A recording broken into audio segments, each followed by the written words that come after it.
Hello and welcome to another daily devotion. As this week of Advent Peace, we talk about how do we deal with our enemies. You say, well, shoot, I don't have any enemies. I like everybody. I get along with folks. Well, okay. Maybe. Maybe not. Maybe there's people we avoid because we know where they're coming from. Or there's someone we haven't spoken to in a long time. There's somebody who showed up at our door that we might slam it in their face.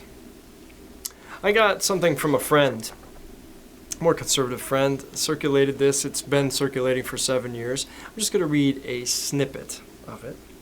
It's called the divorce agreement between conservative and liberal Americans. Our two groups can equally divide up the country in a landmass by taking similar portions. That would be the difficult part. I'm sure the two sides can come to a friendly agreement. After that, it should be relatively easy, exclamation point. Our respective representatives can effortlessly divide other assets since both sides have such distinct and disparate tastes. We don't like redistributive taxes. You can keep them all. You're welcome to liberal judges in the ACLU. Since you hate guns and war, we'll take the firearms, cops, NRA, and military. We'll take the nasty, smelly oil industry and coal mines. You can go with your wind, solar, and biodiesel. We'll keep capitalism, greedy corporations, pharmaceutical companies, Walmart and Wall Street. You can have your beloved lifelong welfare dwellers, food stamps, homeless, homeboys, hippies, druggies, and illegal aliens. We'll keep the hot Alaskan hockey moms, greedy CEOs, and rednecks, Bill O'Reilly and Bibles, and give you NBC and Hollywood. You can make nice with Iran and Palestine, and we'll retain the right to invade and hammer places that threaten us.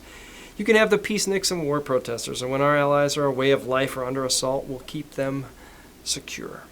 We'll keep our Judeo-Christian values. I'm going to stop there. We'll keep our Judeo-Christian values.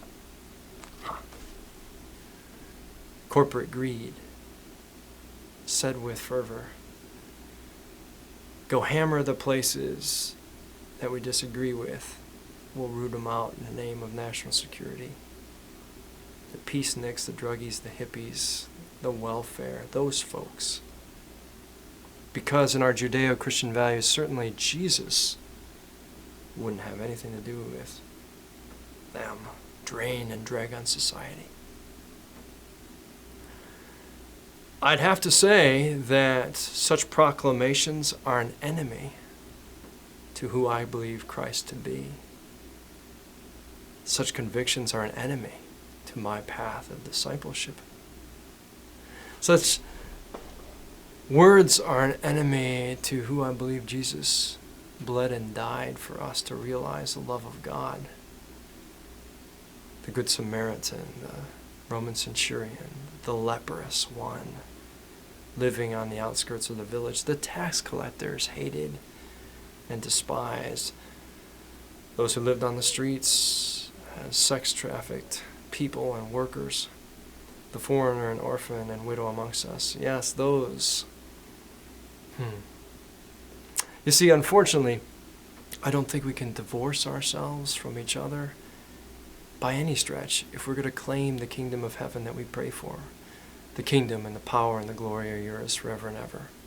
Because if that's true, then there's nothing else that we pledge allegiance to more than the kind of love and allegiance that we claim when we say we are a Christ follower. It's a kind of vision that says that we must prepare a way in the midst of political distrife and hate and left versus right and conservative and liberal and Republican and Democrat. If we are going to find the kind of peace Christ calls us to, we must begin to build bridges in our differences. That doesn't mean that I'm trying to make your opinions mine, or that you're not entitled to them. It does mean we have to find ways of common ground to love each other in the midst of our differences. In fact, it's the very place where, God forbid, anything but the cross unite us.